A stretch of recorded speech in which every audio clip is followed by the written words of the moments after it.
രാവിലെ തുടരുന്നു. Pathanamthitta Chuttippara nursing college വിദ്യാർത്ഥിനി അമ്മു സജീവന്റെ മരണത്തിൽ അന്വേഷണം ഊർജിതമാക്കി പോലീസ്.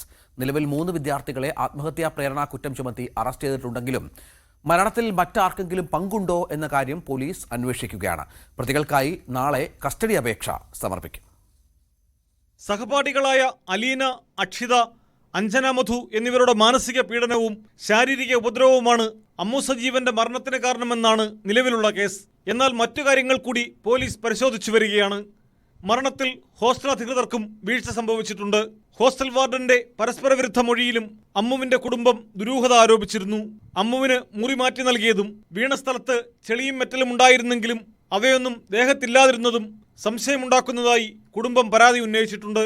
അമ്മുവിന്റെ മരണത്തിലേക്ക് നയിച്ചത് സഹപാഠികൾക്കിടയിൽ നടന്ന പ്രശ്നങ്ങൾ തന്നെയാണെന്നാണ് നിലവിൽ പോലീസിന്റെ നിഗമനം. നവംബർ 15 രാത്രിയാണ് അമ്മുവിന്റെ മരണം. അതിനും ഒരാഴ്ച മുമ്പ് സഹപാഠികൾ അമ്മുവിനെ മാനസികമായി പീഡിപ്പിക്കുന്നാരോപിച്ച് പിതാവ് സജീവ് കോളേജ് പ്രിൻസിപ്പലിന് ഇമെയിലിലൂടെ പരാതി നൽകിയിരുന്നു.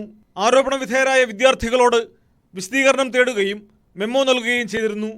അലീന, അക്ഷിത, അഞ്ജന എന്നിവരുമായി അമ്മു സൗഹൃദത്തിലായിരുന്നെങ്കിലും പിന്നീട് അകന്നതാണ് പ്രശ്നങ്ങൾക്ക് കാരണമായത്. രോഗികളുടെ വിവരങ്ങൾ കുറിക്കുന്ന ലോഗ് ബുക്ക് കാണാതായതുമായി ബന്ധപ്പെട്ടാണ് വിദ്യാർത്ഥിനികൾ തമ്മിൽ തർക്കം ആരംഭിക്കുന്നത്. ഈ ബുക്ക് ആരുടെ കൈവശമാണെന്ന് കണ്ടെത്തണമെന്ന ആവശ്യവും ഉയർന്നിട്ടുണ്ട്. അമ്മുവിനെ ടൂർ കോർഡിനേറ്ററാക്കിയതും പ്രശ്നങ്ങൾക്കിടയാക്കി. 3 പ്രതികൾക്ക് പുറമെ കോളേജിലെ മറ്റ് സഹപാഠികൾക്ക് സംഭവത്തിൽ ബന്ധമുണ്ടോ എന്നും പോലീസ് അന്വേഷിക്കും. ഗുരുതരമായി പരിക്കേറ്റ് പത്തനംതിട്ട ജനറൽ ആശുപത്രിയിൽ എത്തിച്ച അമ്മുവിനെ ദൂരക്കുറവുള്ള കോട്ടയം മെഡിക്കൽ കോളേജിലേക്ക് കൊണ്ടുപോകാതെ തിരുവനന്തപുരം മെഡിക്കൽ കോളേജിലേക്ക് മാറ്റിയത് ഒപ്പമുണ്ടായിരുന്ന കുട്ടികൾ പറഞ്ഞതനുസരിച്ചാണെന്നാണ് ആശുപത്രി അധികൃതർ പറയുന്നത്. എന്നാൽ ഇക്കാര്യത്തിൽ ഇപ്പോഴും വ്യക്തതയില്ല. കുടുംബത്തിന്റെ ആരോപണങ്ങളിലും പരാതിയിലും വിശദമായ അന്വേഷണം നടത്താനാണ് പോലീസിന്റെ തീരുമാനം. തിങ്കളാഴ്ച പ്രതികൾക്കായി പോലീസ് കസ്റ്റഡി അപേക്ഷ സമർപ്പിക്കും.